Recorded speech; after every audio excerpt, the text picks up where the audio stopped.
जी, अस्सलाम वालेकुम। रिसेंटली अभी डॉलर के अंदर स्टेबिलिटी देखी गई और इसका बहुत बड़ा ताल्लुक पाकिस्तान की एक्सपोर्ट्स के साथ है।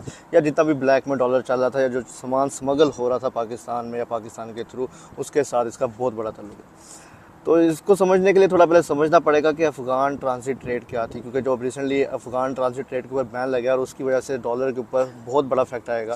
फ्यूचर के अंदर बहुत ज़्यादा स्टेबिलिटी डॉलर के अंदर आएगी। तो अफ़गान ट्रांजिट ट्रेड है क्या? एक्चुअली ये सीन है कि जब जैसे कि अफ़गानिस्तान एक लैंडलॉक्ड कंट्री है, तो जितना भी सामान अफ़गानिस्तान के लिए आता था किसी भी कंट्री से एक्सपोर्ट होके अफ़गानिस्तान में इंपोर्ट हो रहा होता था, तो उसका जो रास्ता था वो पाकिस्तान से था।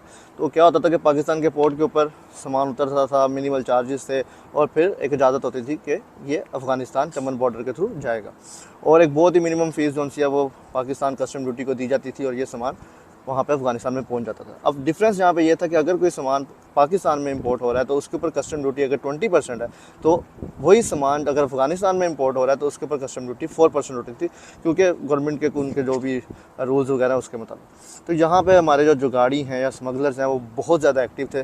वो क्या करते थे, सामान चाइना से, जापान से, कोरिया से, यूएई से इंपोर्ट करवाते थे अफ़गानिस्तान।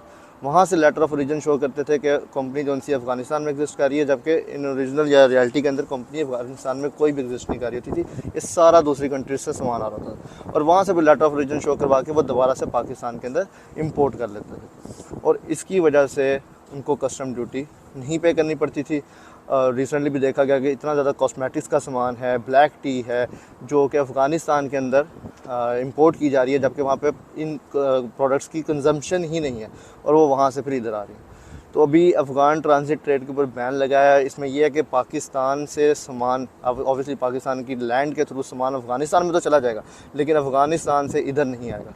ऑब्वियसली ट्रेडर तो रो रहा है, जितना भी इसके अंदर इन्वॉल्व था सबको पता कौन कौन इन्वॉल्व थे, ना इस पर डिस्कशन करनी है, ना ज़रूरत है कि कौन कौन इन्वॉल्व था और किन किन को डंडा गया और किस किस ने डंडा दिया है, जिसकी वजह से ये चीज़ बंद हुई है। इसलिए ट्रेडर इस वक्त रो रहा है, या जो भी इस सिस्टम के अंदर इन्वॉल्व थे वो रो रहे हैं। लेकिन यस, बीमारी है, बीमारी का इलाज चल रहा है। ऑब्वियसली इसके बाद जब तंदुरुस्ती आएगी तो खुल के ट्रेड खुलेगी और फिर मज़ा भी आएगा, और ऑब्वियसली पाकिस्तान की इकॉनमी ग्रो भी करेगी। पर इसमें यह चीज़ ज़रूरी है कि हमने अपने पैरों पे खुद कुल्हाड़ी नहीं मारनी। इंडिया के ऊपर जिस तरह से एक्सपोर्ट्स पर बैन लगा है वो तो ऑब्वियसली एक्सटर्नल फोर्सेस की वजह से लगा है, जो भी उनके इशूज़ थे कनाडा के अंदर या डिफरेंट ममालिक के साथ।